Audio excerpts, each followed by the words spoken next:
출처는 짱공유, 짱공 글터, 무서운 글터에서 가져온 글입니다. 백도식 끓는물님께서 올려주신 글입니다. 온천에서 만난 노인.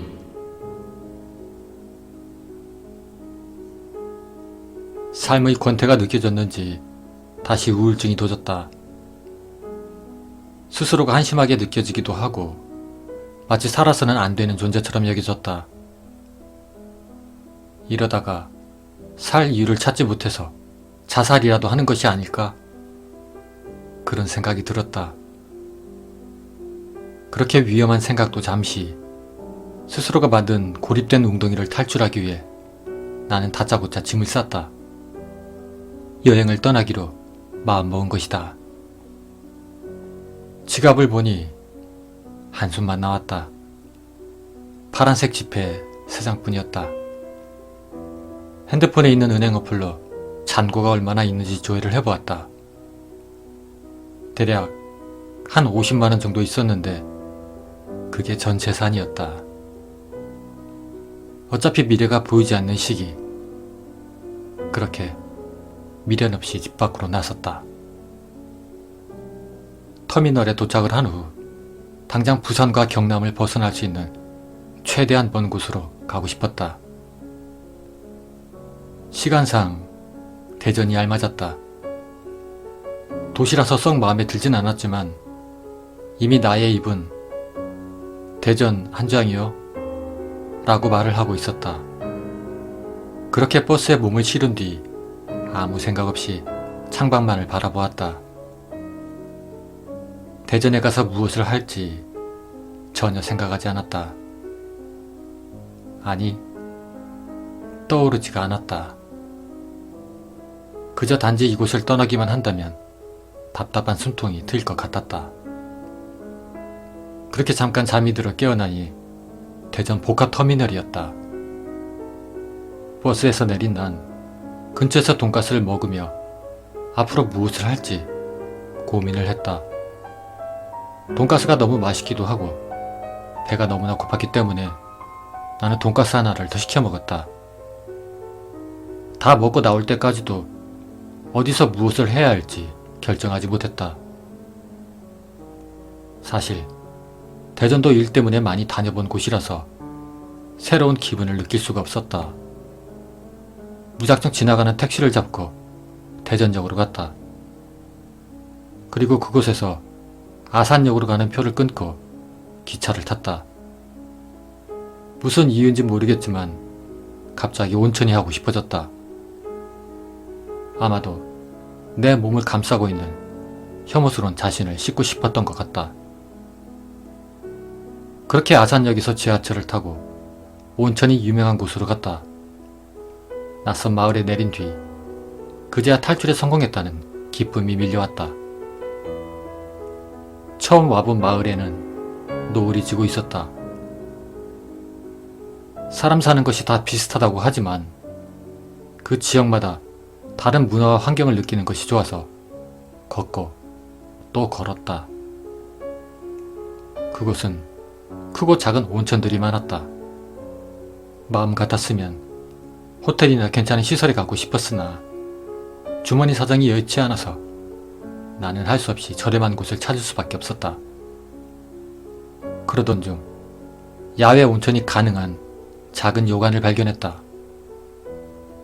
평소 일본 영화에서 나오는 그런 온천에 로망이 있던 참에 나는 그곳에서 묵기로 결정을 했다.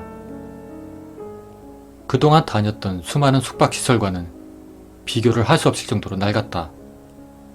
그래서 더 마음에 들었다. 마치 80년대로 돌아간 그런 느낌이 들었기 때문이었다. 숙소에서 짐을 풀고 땀을 많이 흘렸던 참인지라 당장 목욕이 하고 싶어졌다. 목욕탕을 찾기 위해 나는 2층으로 내려갔다.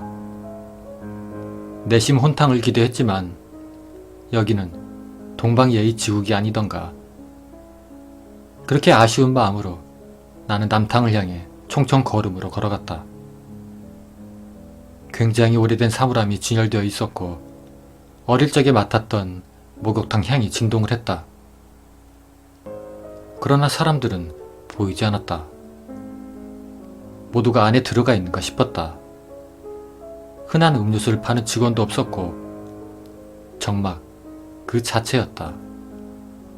어쨌든 그렇게 옷을 모두 벗고 나는 안으로 진입을 했다. 생각보다도 작은 목욕탕이었다. 10명 정도가 사용해도 좁을 만한 그런 작은 공간이었다. 그런데 문제는 이건 역시도 아무도 없다는 것이었다. 나는 목욕탕에 혼자 덩그러니 앉아서 몸을 씻었다.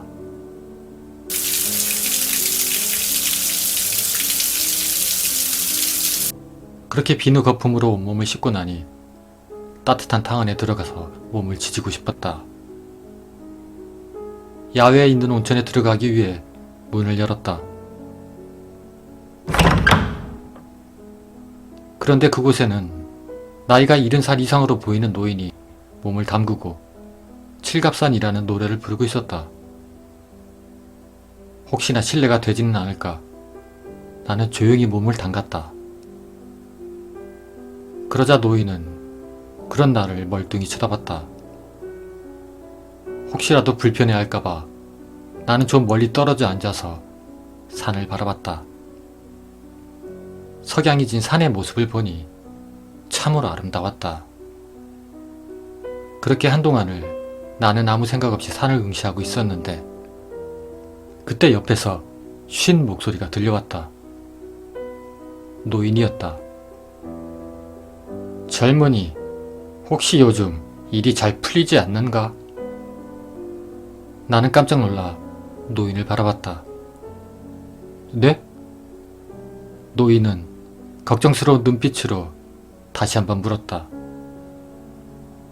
최근에 일이 잘 풀리지 않느냐 말일세. 사실 여러 차례 시도한 것들이 엎어지는 바람에 실망과 좌절의 늪에 빠져 있었지만 모르는 사람에게 그런 속마음을 들키고 싶진 않았다. 아니요. 전혀요. 이상한 기분에 대꾸를 하기 싫었지만 노인은 그런 기분과는 상관없이 계속해서 말을 걸어왔다. 말투를 보니 자네는 이 지역 사람이 아니구먼. 부산이나 경상도에서 왔나? 이곳에는 어떻게 왔어? 귀찮았지만 어르신이란 생각에 존중해주고 싶었다. 어쩌다 보니 자신의 신상을 말해주고 있었지만 크게 중요하게 생각하진 않았다. 부산에서 오늘 왔습니다. 온 이유는 관광차 온 것이죠. 그냥 혼자 여행을 즐기러 왔습니다, 어르신. 특별한 것은 없어요. 그러자 노인은 고개를 설레설레 흔들었다. 아니야. 어처구니가 없었다. 자기 마음대로 생각을 하다니 혹시 노망이라도 난 노인이 아닐까? 그런 의심을 가지기 시작했다. 더 이상 노인과 대화를 섞고 싶지 않아서 난 먼저 자리에서 일어났다. 그리고 실내로 가는 문을 여는 순간 노인이 내게 말했다. 자네 등에 말이야. 아주 못된 것이 붙어있구먼. 그것이 사람한테 붙어있으면 아주 큰일이 날 게야. 가령 나쁜 생각만을 하게 해서 불쾌하게 만들기도 하고 때론 우울하게 만들어 우울증에도 빠지게 하지. 녀석들이 원하는 건 단지 그거야. 스스로 목숨을 끊게 하는 건 말일세. 그런데 지금 그것이 바로 자네의 등에 찰싹 붙어 있다네. 내가 떼어줄 수도 있다네. 이마에서 빠지기란 소리가 나에게만 들렸다. 하지만 평정심을 유지한 척 고개를 까딱 숙이며 나는 실내로 들어갔다.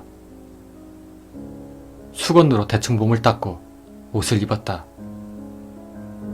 그런데 노인도 쫓아와서 옷을 입기 시작을 했다. 불쾌감이 끌어올랐다. 하지만 아랑곳 없이 노인은 계속해서 말을 걸어왔다. 터무니없는 이야기들이었다. 그러니까 내 눈에는 그것들이 보인단 말일세. 자네가 이곳에 온 이유는 오늘 밤 객실에서 스스로 목숨을 끊기 위해 온 것이야. 자살하기 위해서 부산에서 멀리도 온 것이지. 내 눈은 정확해. 화를 낼 법도 하지만 내색하지 않았다. 노인이 쫓아올까봐 빠르게 걸어서 나온 뒤 나는 방이 있는 곳까지 뛰어 올라갔다. 지은 지 오래된 여간이라 그런지 나무로 만든 계단이 삐걱거렸다. 그렇게 숙소에 들어온 뒤 문을 닫고 침대에 누웠다. 창을 열어놓으니 시원한 바람이 들어와서 기분이 좋았다. 그리고 슬슬 잠이 오기 시작했다. 그렇게 점점 깊은 잠에 빠져갈 때쯤 점점 고통스러운 느낌이 들었다. 누군가가 목을 조르는 듯 숨을 쉴 수가 없었다. 놀란 가슴에 눈을 떴다. 그런데 믿을 수 없게도 나의 손이 허리끈으로 목을 조르고 있었다. 나는 깜짝 놀라서 허리끈을 던져버렸다. 그리고 문득 아까 그 노인의 말이 떠올랐다. 정말 나에게 자살기라도 붙은 것이 아닐까. 하지만 물 한 컵을 마시는 순간부터 그런 걱정은 사라졌다. 노인의 말을 믿은 스스로가 바보처럼 느껴졌다. 그럴 리가 없다며 나는 다시 침대에 누웠다. 시원한 바람 때문에 그런지 다시 눈이 저절로 감겼다. 잠시 후 이번에도 숨이 쉬어지지 않음을 느꼈다. 그래서 눈을 떠보니 물 안이었다. 살고자 하는 마음에 고개를 들어 올렸다. 그렇게 정신을 차린 뒤 나 자신의 모습을 보았을 때 경악을 금치 못했다. 나는 욕조에 물을 받아놓고 머리를 담그고 있었던 것이었다. 그제서야 그 노인의 말이 어쩌면 틀리지 않았다는 걸 깨달았다. 당장 방을 빠져나와서 1층의 카운터를 향했다. 카운터엔 직원이 앉아서 텔레비전을 보고 있었다. 저기 사장님, 혹시 뭐 하나 여쭤봐도 될까요? 나의 말에 직원은 친절하게 고개를 끄덕였다. 그러니까 제가 아까 온천을 하러 갔는데요. 거기서 한 노인분에게 도움을 받았습니다. 그분께 작은 감사의 표시를 하고 싶은데 찾을 수 없을까요? 이런 말하면 좀 그렇지만 대머리에 눈썹이 진하고 피부가 많이 그을린 분이십니다만, 그러나 나의 말에 직원은 그런 사람은 없다고 했다. 지금 숙박하고 계신 분이 선생님 포함해서 총 8분이거든요. 그런데 노인분은 안 계십니다. 그리고 오늘 온천 이용은 선생님밖에 안 하셨어요. 그의 말을 의심했지만 곧 수긍할 수밖에 없었다. 직원의 말에 의하면 숙박에서 온천을 이용하려면 5,000원을 추가하고 표를 끊어야 한다는 것이었다. 오로지 나만 표를 끊었다며 다른 투숙객들에게 표를 준 적이 없다고 했다. 난 마치 무엇에 홀린 듯 힘없이 발걸음을 숙소로 돌렸다. 그런데 바로 그 순간 노인의 쉰 목소리가 나의 등 뒤에서 들렸다. 이보게, 그러니까 내 말이 맞지? 아주 나쁜 것이 붙어 있다니까. 내가 아무한테나 거짓말을 하고 그런 사람은 아닐세. 나는 도대체 어떻게 된 영문인지 물었다. 그러자 노인은 몇 가닥 남지 않은 머리를 긁적이며 대수롭지 않게 말을 했다. 가끔 마음이 약해지고 허해지면 어김없이 그것들이 달라붙는다네. 산 사람을 질투한 귀신들이 사람의 고귀한 생명을 뺏는 것이지. 그건 자네 탓이 아닐세. 노인은 그것들을 빨리 떼어내야 한다고 했다. 노인의 정체도 모른 채 나는 노인을 방으로 데려왔다. 그러자 노인은 배가 고프다면서 튀긴 닭과 소주 한 잔을 하자며 배달 주문을 시켰다. 너무 자연스러움에 약간 이상한 마음이 들었지만 그저 지켜만 보고 있었다. 이윽고 벨이 울렸고 노인과 술을 마시게 되었다. 의외로 그는 나의 이야기를 잘 들어주었다. 여느 어른처럼 몰아세우거나 닥달하지도 않았다. 마치 친할아버지처럼 적절한 유머와 따뜻한 이야기로 손자를 대하듯 타일렀다. 나는 나도 모르게 위로받는다는 느낌에 눈물을 흘렸다. 그러자 노인은 그런 나의 등을 토닥토닥 두드렸다. 살다 보면 말일세, 상황이 좋지 않은 법도 있어. 그건 총각 탓이 아닐세. 열심히 살아도 제자리라고 생각이 들겠지만 자네가 살아온 모든 삶이 여전히 기록되고 있다네. 그러니 자네 스스로의 선택을 믿고 재미있는 이야기로 기록해보게. 다시 일어나는 거야. 어쩌면 내가 세상으로부터 듣고 싶은 말이었는지도 모른다. 그동안 아둥바둥 살아왔지만 남들과 비교하며 왜 그렇게밖에 살지 못했는가 하는 후회가 들었었고, 이런 삶이 마치 패배자의 인생처럼 여겨져 자존감이 많이 낮아져 있었다. 실패한 인생으로 인해서 모두에게 손가락질을 당하는 그런 기분이었다. 이겨보려고 했지만 자신이 없었다. 그런 나에게 지금 노인의 위로가 눈물을 한껏 쏟게 했다. 노인은 특유의 익살스러운 표정으로 이제 나의 등 뒤에 붙은 귀신을 떼어낼 차례라고 했다. 총각아, 눈을 절대 뜨면 안 되네. 꼭 눈을 감아야 해. 녀석의 얼굴을 보게 되면 자네가 큰일이 날 것이야. 노인은 신신당부를 했다. 나는 노인의 말대로 눈을 꼭 감았다.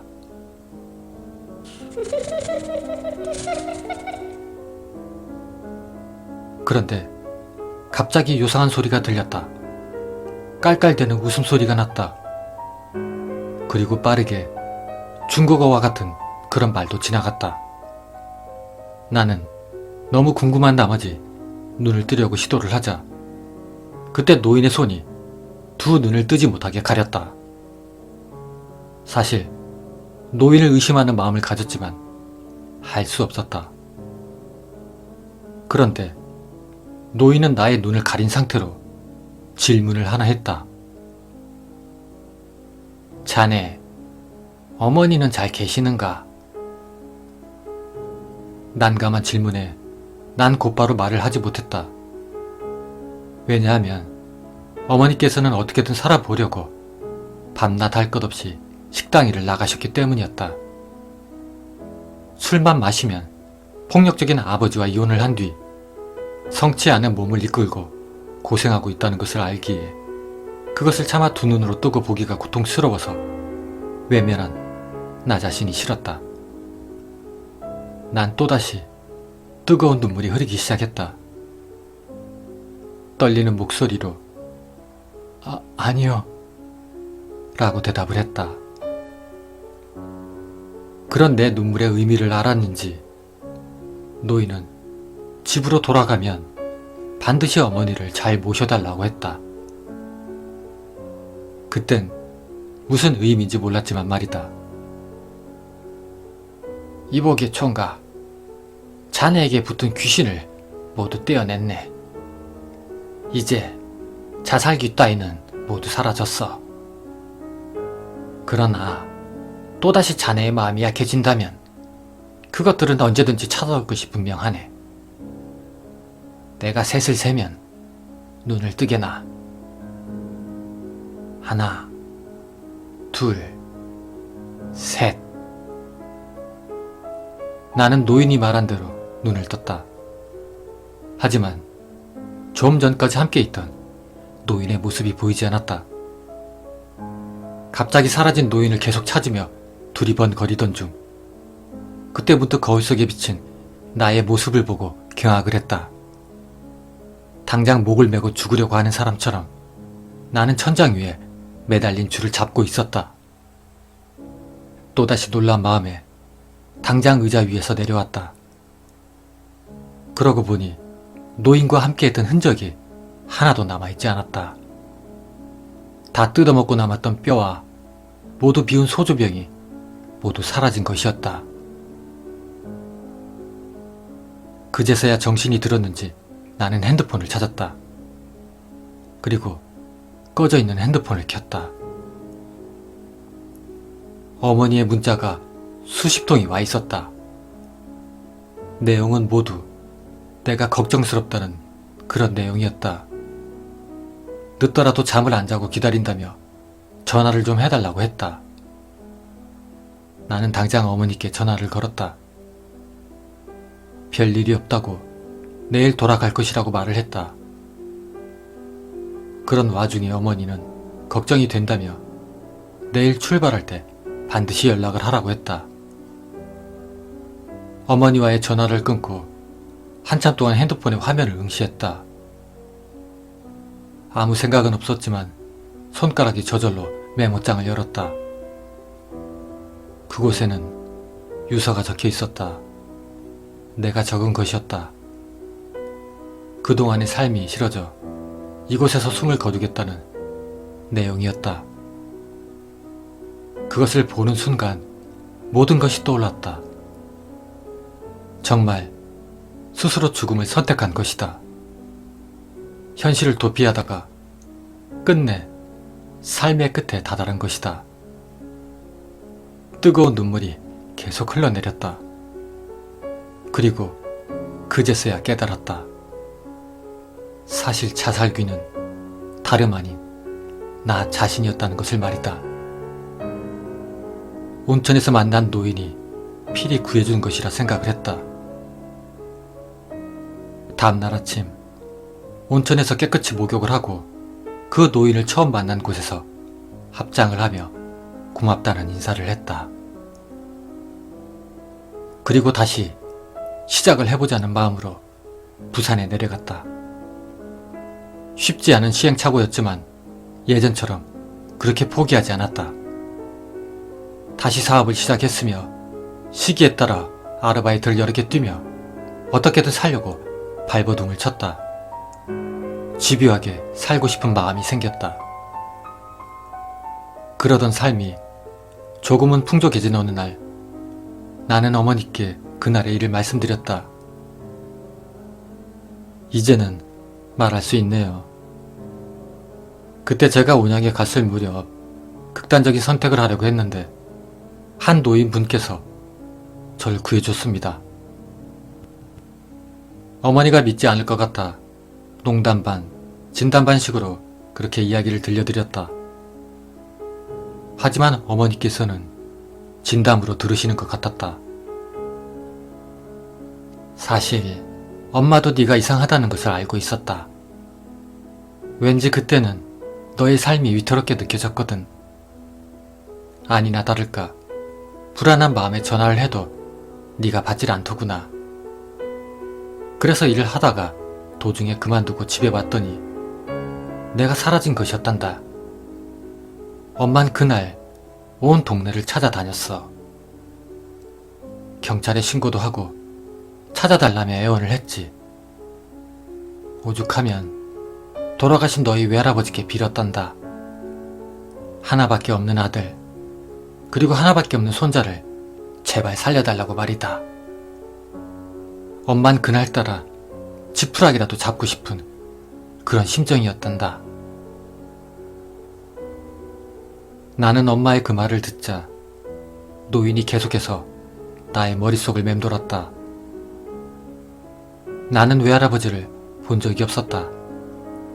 왜냐하면 내가 태어나기도 전에 돌아가셨고 어머니께서는 집안에서 반대한 결혼을 했다는 이유로 외갓집에 가본 적이 없었기 때문이었다.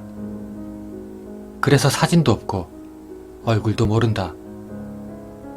하지만 어머니의 말에 혹시 그 노인이 나의 외할아버지가 아닐까 그런 생각이 들어 나는 어머니께 그 노인분의 생김새를 묘사하기 시작했다.